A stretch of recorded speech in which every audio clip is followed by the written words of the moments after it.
ये जीडीपी क्या है, कितने तरीके के जीडीपी होते हैं, ये जीडीपी को कैलकुलेट कैसे किया जाता है, अब ये जीडीपी इंपॉर्टेंट क्यों है भाई, जीडीपी के पॉजिटिव्स क्या है, नेगेटिव्स क्या है, दुनिया में सबसे बड़ा जीडीपी किसका है, इंडिया का जीडीपी कितना है, ये सब जानेंगे इस वीडियो में। So let's start it. GDP को अगर सिंपल टर्म्स में या सिंपल शब्दों में कहा जाए तो जीडीपी यानी पूरे गुड्स एंड सर्विस की मॉनेटरी वैल्यू होती है। एक कंट्री यानी एक पर्टिकुलर ज्योग्राफिकल बाउंड्री के अंदर प्रोड्यूस किए गए गुड्स और सर्विसेज के मॉनेटरी वैल्यू को जीडीपी कहा जाता है। यहां पे एक इंपॉर्टेंट एस्पेक्ट है ज्योग्राफिकल एरिया और एक पर्टिकुलर टाइम फ्रेम यानी एक फाइनेंशियल ईयर में कितना गुड्स एंड सर्विसेज एक पर्टिकुलर ज्योग्राफिकल एरिया के अंदर प्रोड्यूस किया गया है, उसका जो मॉनेटरी वैल्यू होता है वो जीडीपी के तौर पे कैलकुलेट करते हैं। चलिए एक गांव का एग्जांपल लेते हैं जहां पे एक डॉक्टर है जिसका नाम है रामू और जहां पे किसान है जिसका नाम है किशन। ओके, तो इस रामू जो कि एक डॉक्टर है, इनका जो है सर्विस का एरिया है और जो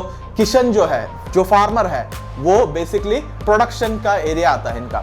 जब एक रामू जो कोई भी पेशेंट्स को देखता है यानी कंसल्टिंग करता है तो एक फीस चार्ज करता है। बेसिकली उस फीस को हम क्या कहेंगे, monetary value of his service. उसके बाद अगर हम किसान की बात करें या फिर किशन की बात करें तो उनको जो भी प्रोडक्शन होता है उसे जब बेचते हैं तो उनको जो मॉनेटरी वैल्यू मिलता है वो है हमारा जीडीपी का प्रोडक्शन एस्पेक्ट। तो जब इन दोनों का मॉनेटरी वैल्यू ऐड किया जाए तो उस गांव का क्या मिलेगा हमें, जीडीपी। यानी समझ लीजिए किशन का जो प्रोडक्शन है उसे बेचकर उसे 1000 रुपए मिलता है तो उसे हम जीडीपी में ऐड करेंगे। उसके अलावा हमारे रामू जो है डॉक्टर रामू, उनका जो कंसल्टेंसी सर्विस के जो चार्जेस हैं 2000-3000 मिलते होंगे। फॉर एग्जांपल 3000 ले लीजिए, 3000 जो है हम इस 1000 के साथ ऐड करेंगे यानी गुड्स और सर्विस के मॉनेटरी वैल्यू को हम ऐड कर रहे हैं। इससे हमें क्या मिलेगा, GDP of that particular village. उस विलेज का हमें क्या मिलता है, जीडीपी मिल जाता है। अब जीडीपी कैलकुलेट करने का बहुत ही इंटरेस्टिंग फॉर्मूला है, उसे समझ लेते हैं पहले। y = c प्लस आई प्लस जी प्लस ब्रैकेट में x माइनस m।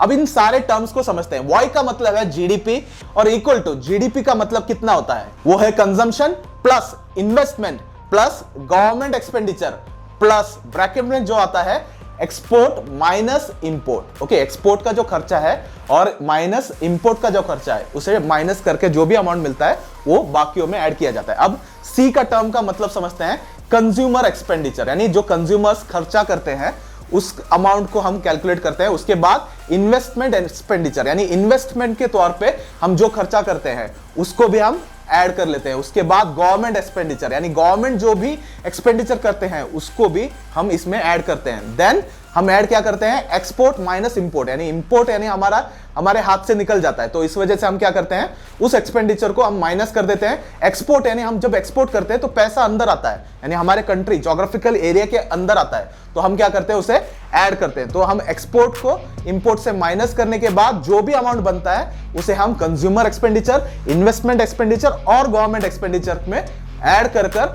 हमारा फाइनल जीडीपी मिल जाता है। ओके, तो ये बनता है हमारा जीडीपी। अब इस मेथड को कहा जाता है एक्सपेंडिचर मेथड। जो भी मैंने आपको बताया हर चीज में खर्चे के बारे में बात हुई थी तो हम नॉर्मली इस एक्सपेंडिचर मेथड को जीडीपी कैलकुलेट करने के लिए यूज करते हैं। लेकिन एक्सपेंडिचर मेथड के अलावा या फिर एक्सपेंडिचर अप्रोच के अलावा हमारे पास दो और अप्रोच है जिसका नाम है इनकम अप्रोच और आउटपुट अप्रोच। चलो उसके बारे में भी देख लेते हैं। अगर आउटपुट अप्रोच की बात करें तो यहाँ पे इसे प्रोडक्शन अप्रोच भी कहा जाता है जहां पे मार्केट वैल्यू ऑफ प्रोडक्शन को कैलकुलेट किया जाता है। जो कि बेसिकली समझा जाए तो अगर आपकी एक फैक्ट्री है और आपने कुछ प्रोड्यूस किया है और जो उस प्रोडक्शन जो मार्केट में पहुंचता है तो उसका जो वैल्यू है उसे ऐड किया जाता है जीडीपी में, तो उसे कहते हैं प्रोडक्शन अप्रोच या फिर आउटपुट अप्रोच। अगला अप्रोच यानी इनकम अप्रोच। इसमें बेसिकली जो भी आपका इनकम है उसे ऐड कर जीडीपी का साइज कैलकुलेट किया जाता है। बेसिकली कॉम्पेंसेशन ऑफ एम्प्लॉयज यानी आप कोई काम करते हैं तो आपको जो इनकम मिलता है कॉम्पेंसेशन उसे कैलकुलेट करते हैं। उसके अलावा रेंटल इनकम कैलकुलेट किया जाता है।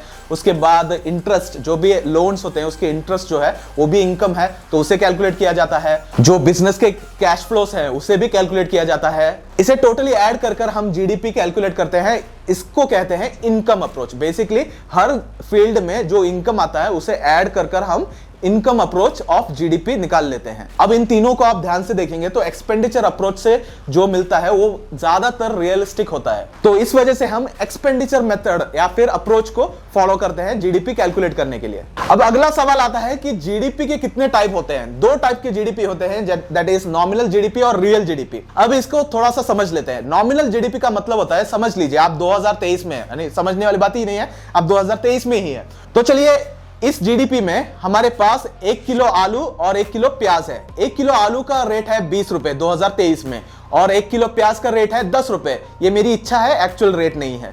तो ये 10 रुपए का जो प्याज है और 20 रुपए का जो आलू है, इसे ऐड करेंगे, इसका रेट यानी मॉनेटरी वैल्यू ऐड करेंगे तो कितना बनता है 30 रुपए। यानी 2023 में हमारा जीडीपी, नॉमिनल जीडीपी क्या है 30 रुपए है। लेकिन अगर हम 2025 की बात करें और हम उस टाइम पे रेट देखें, 1 किलो आलू ही है और 1 किलो प्याज है, लेकिन आलू का रेट बढ़कर 40 रुपए हो गया और प्याज का रेट बढ़कर 50 रुपए हो गया।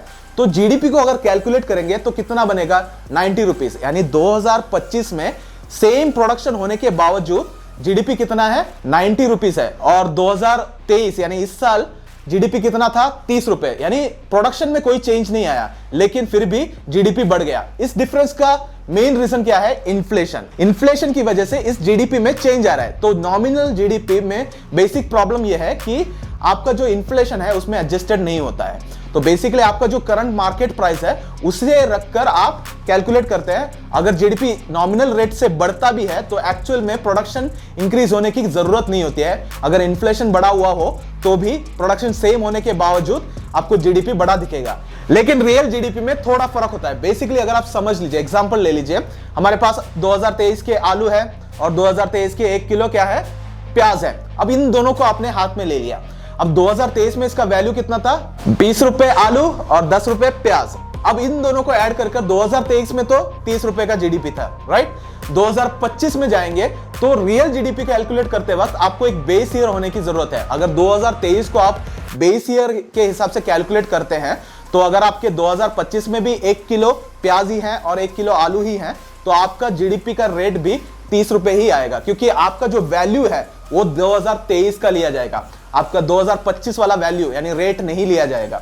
फॉर एग्जांपल आपको बता देता हूं, 2025 में जैसे हमने पहले ही बताया आलू का रेट क्या था 40 रुपए था और प्याज का क्या था 50 रुपए। अब ये चेंज 2025 में आया, लेकिन इसकी वजह क्या थी, इन्फ्लेशन।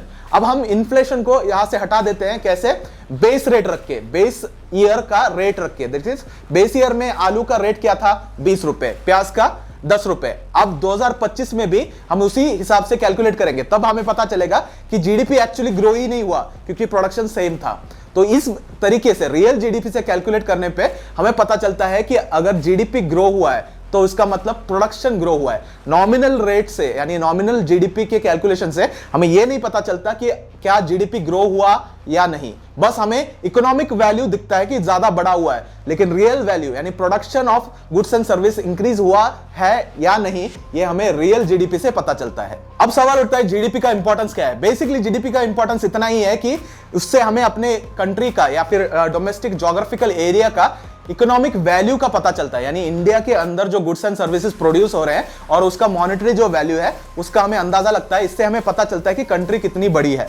इससे हमें प्रोडक्शन का भी पता चलता है कि प्रोडक्शन कितना इंप्रूव हुआ है या फिर सर्विसेज फील्ड में कितना एक्सपेंशन हुआ है। इसका हमें आइडिया पता चलता है कहां से, जीडीपी के एस्टिमेट से। अब जीडीपी के नेगेटिव के बारे में बात करें या फिर उसके लूप होल्स की बात करें तो बेसिकली जीडीपी कोई भी लोकल जो ट्रांजैक्शंस है उसे कैलकुलेट ही नहीं करता। जो भी मॉनेटरी चेन में यानी हमारे बैंक सिस्टम में या फिर रिकॉर्ड्स में आते हैं उसी ट्रांजैक्शंस को रिकॉर्ड करता है। लेकिन अगर आप नॉर्मल लोकल एरिया में आप एक मंडी में जाकर कुछ खरीदते हैं, आप वेजिटेबल्स खरीदते हैं जो कि लोकल में प्रोड्यूस हुआ और मंडी में लोग आके आपको बेच रहे हैं, उसे हमारे जीडीपी में कैलकुलेट ही नहीं किया जाता। बेसिकली क्या होता है कि विलेजेस में ऐसा ही चलता है, यानी वो अपने घरों में गुड्स प्रोड्यूस करते हैं, यानी आप समझ लीजिए वेजिटेबल्स प्रोड्यूस करके अगल बगल के बाजार में या फिर मंडी में जाके बेच देते हैं। तो लोकल के लोग ही आके क्या करते हैं, उसे खरीद लेते हैं। तो उस जो अमाउंट जो वहां पे आता है वो बेसिकली क्या नहीं होता, जीडीपी में कैलकुलेट नहीं होता। इसकी वजह से हमारा जो जीडीपी एस्टिमेट है वो एग्जैक्ट नहीं होता है। और बस यही नहीं, एक और इशू है जीडीपी कैलकुलेशन के मेथड में। बेसिकली जीडीपी कैलकुलेट करते वक्त क्या ये प्रोडक्शन, जो भी प्रोडक्शन कंट्री एक्सपांड कर रही है, यानी प्रोडक्शन इंक्रीज हो रहा है, ये सस्टेनेबल है या नहीं, ये इसका पता नहीं चलता। बेसिकली क्या होता है कि जो भी प्रोडक्शन चल रहा होता है, रिगरस प्रोडक्शन चल रहा होगा, लेकिन फ्यूचर में शायद ये प्रोडक्शन क्या होगा, डिप हो जाएगा, यानी रिसोर्सेज की कमी की वजह से प्रोडक्शन कम हो सकता है। लेकिन ये एस्पेक्ट जीडीपी कैलकुलेट नहीं करती, तो हमें पक्का एस्टिमेट नहीं मिलता है कि क्या कंट्री ऐसे ही प्रोडक्शन करती रहेगी, यानी इनकी इकोनॉमी ऐसी ही स्ट्रांग बनी रहेगी या नहीं, इसका आइडिया हमें जीडीपी कैलकुलेशन से नहीं मिलता है। उसके बाद एक और मोस्ट इंपॉर्टेंट फैक्टर है environmental impact of the production and expansion of services.